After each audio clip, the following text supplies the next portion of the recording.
someone had told me there's this cult and it'll make anything possible in your life. The dirty secret is sometimes my films choose me rather than the other way around. But when it came to this one, I was so impressed with my friend Lawrence Wright's book that I decided to dig in. I was really interested in the whole idea of the prison of belief, how people can be imprisoned by a belief system and that allows them to do or condone the most appalling things. I thought it was amazingly interesting, and I've read the book, and I've been interested in Scientology and how it captures your heart and mind. And I thought it was terrifically insightful, and it was a great wonder to see the director there. But I had read the book and I had followed it closely, and Paul Haggis is a hero, so it's good to see confessions on screen, other than your own. No, wonderful stuff. The audiences have been shocked.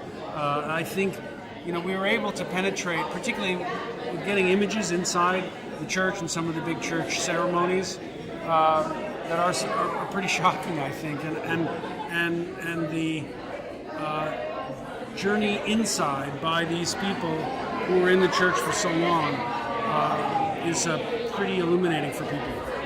It's just amazing. It's the story of Scientology is frightening enough, but to hear from the people who've participated and how their lives are still being challenged and threatened by the Scientology. I mean, it's in Australia, we need to do something about it too. It's terrifying.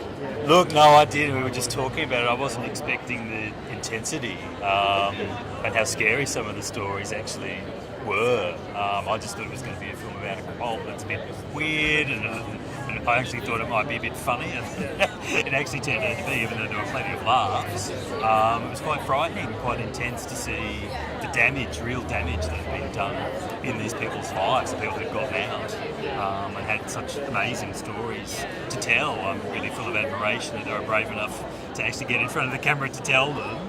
And what we've just heard from the filmmaker is that they're still being intimidated, still being followed. So Scientology has not reacted well to the documentary. I think that's fair to say.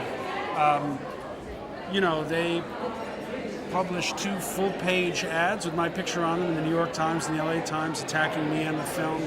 There are multiple documentaries that they made, which they post on their website, Google, Twitter, email. Anybody who mentions the words "going clear" automatically gets blasted by them. So they've reacted with great vitriol and hostility. There is no logical explanation other than faith. To have 8 people, senior people, roll over and explain what happens inside there is just excellent. I highly recommend viewing.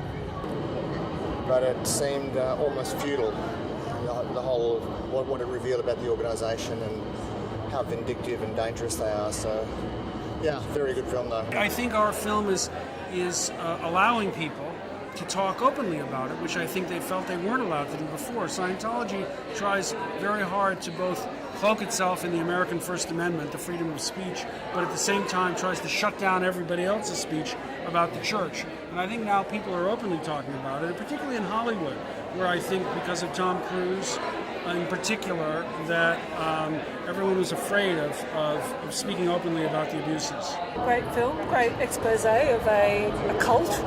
Can't be called anything else. No matter how hard they hide behind their status of being a church.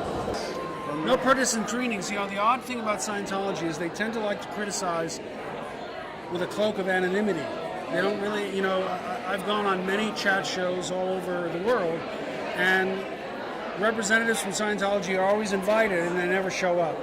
It's pretty scary, really, and the means never justify the ends in my mind, so it's a scary organisation.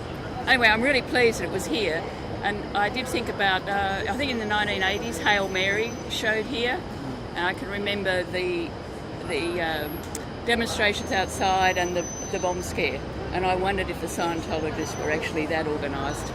I was pleased that they're not. Oh, yes. The one man in the world who never believes he's mad is a madman.